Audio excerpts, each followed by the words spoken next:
Ayun guys, good morning. Meron tayo ditong papaklasin na wash motor. Sira na to guys. Tinanggal ko to sa isang washing machine ko dahil ayaw na niya gumana. Wash motor. Bubuksan natin, subukan natin ma-opera kasi itong pula ba to o orange na to, wala nang resistance to. Yan, ito meron, yung forward meron, yung reverse wala. Ito naman yung line 1. So, baklasin natin. Tingnan natin kung kaya nating remedyohan para may reserva ako. Yan. Reserva ganito, mga aluminum to eh. Aluminum ang winding yan. Pero minsan, nagagawa natin ng paraan lahat. Pag nakita natin, baka may putol sa loob. Yan, yun ang gagawin natin. Okay, standby.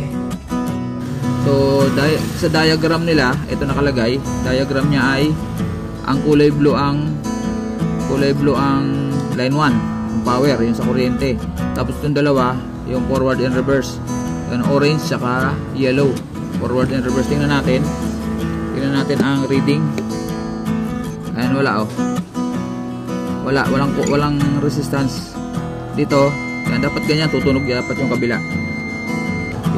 kabila wala. So susundan natin itong kulay na to, susundan natin yan dito sa loob. Ayan, kulay orange. Yan, babaklasin natin to. Pero na-repair na rin to guys. Kita nyo, tornilyo na. Kasi pag original pa, rivets ang gamit yan. So ito, ginamit na ng 4 na tornilyo. Yung bolt, number 6mm. So bubuksan natin yan para ma-check natin kung kaya natin remedyohan to. Ayun madali tanggalin. Yan, ito maganda pa naman. Hindi naman nasisira basta-basta shafting yan, tsaka bushing.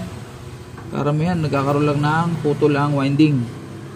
Ngayon hanapin natin ngayon kung saan ang kulay orange. Sana okay pa. So ayun guys, nakita natin na may putol na isang wire. Ayan Ngayon sagad yung pagkaputol, may kinalang mayroong natirang kapiranggot dito sa kabila. Try natin, idugtong natin yan. Ito aluminum kasi yung wire nito, so mahirap idugtong yan. Remedyohan na lang natin kung paano natin pakakapitin yung tingga. Ayan, kukuskusin natin yung kabilang dulo at dugtungan natin ng maikling wire. At syempre balutan natin pagkatapos para walang grounded. Ayan ang naging problema pala. Sana ito lang ang problema. Ayan, dugtong natin yan, ha? Dugtong natin to, naputol na tong dalawang to. Ayan guys, ayan to. Baka sakali. Sana ito lang. Kasi kung meron pa sa loob, hindi ko na tutuloyan. Ito dito. Tapos ibabalutan ko na lang yan dyan mamaya.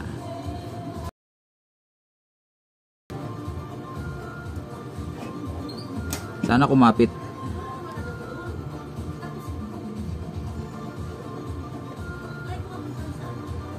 Yan. Tapos hinangan natin yan. Sana kapitan. Papainit pa tayo ng panghinang.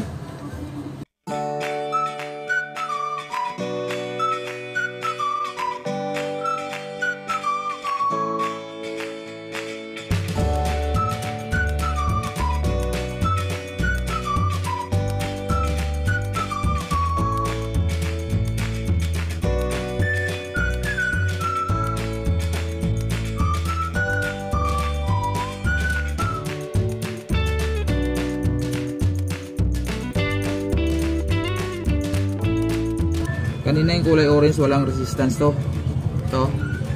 Ngayon meron na. Nadugtong ko, nakuha ko yung putol. Ayan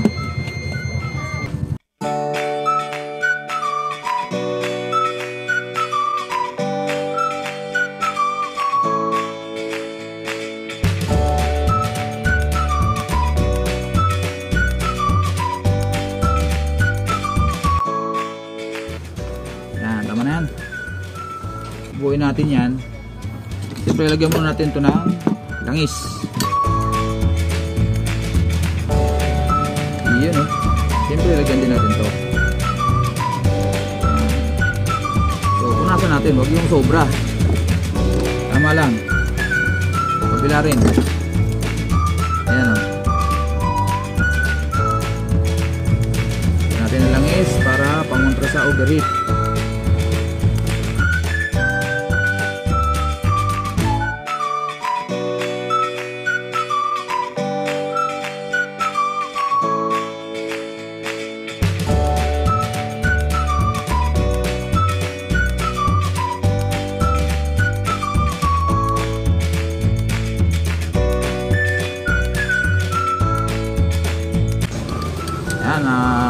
mga bago dyan sa aking channel, pahingin naman ng konting support nyo dyan. Paki-like, paki-subscribe, at saka syempre paki-share na rin para mapanood din ng iba. Kung mahilig kayo magbuting-ting, yan, ito gagana to. Syempre kailangan paganahin natin yan. Gamit tayo ng patay ng timer, tsaka capacitor, tsaka power cord.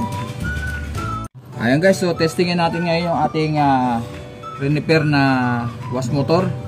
Yan, so na-testing ko na kanina, buo na siya. At siyempre kailangan natin ng power cord. Yan, tapos wash timer, 3 wires lang siya, wash timer lang.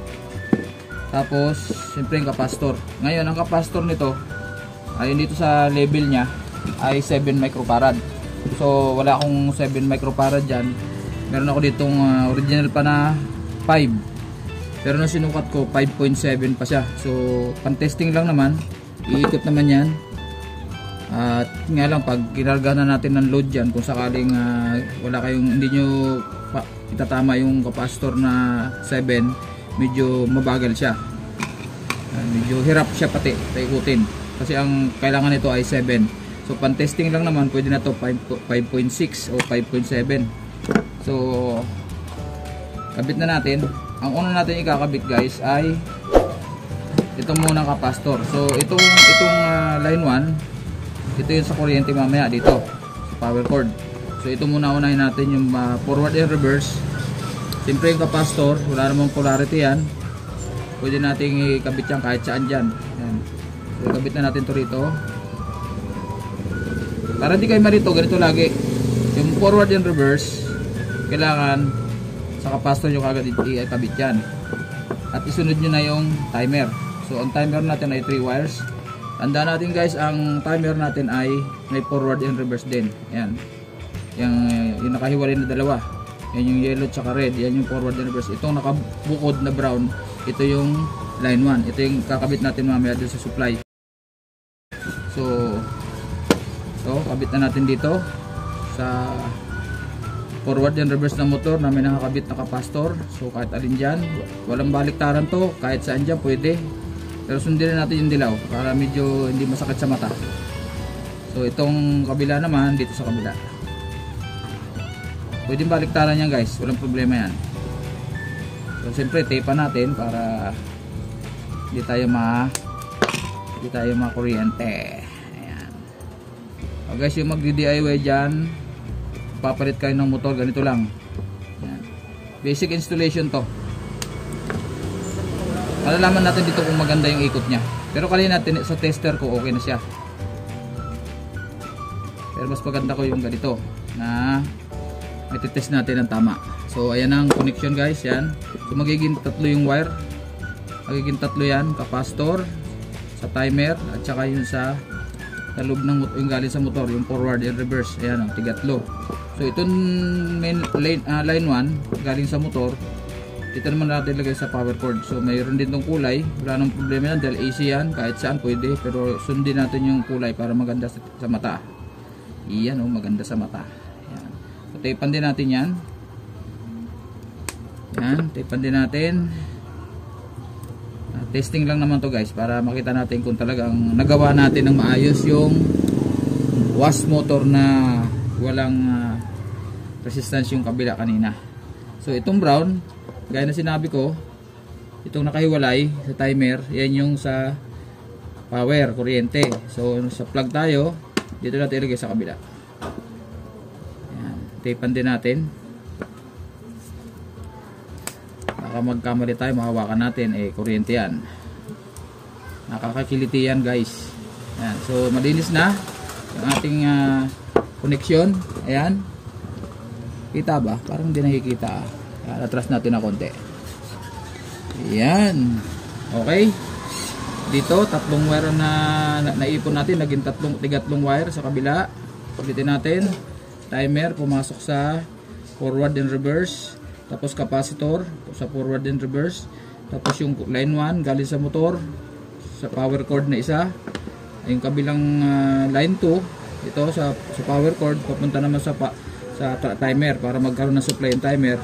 Ngayon mamaya natin pihitin yan Ito motor, lagyan natin ng tape para makita nyo yung pag-ikot. Tagilid yung ano ko. Ayan. So ayan na. Tutok natin sa motor dahil yung motor ang titignan natin. Lagyan natin ng masking tape para makikita natin yung ikot. Ayan. Lagyan natin to. Ayan. Ayan. Lagyan natin to. So okay na. Saksak na natin. Mamaya natin pipihitin. Saksak muna natin tong ating power cord. Siyempre sa extension. Yan. So ayan. Saksak na.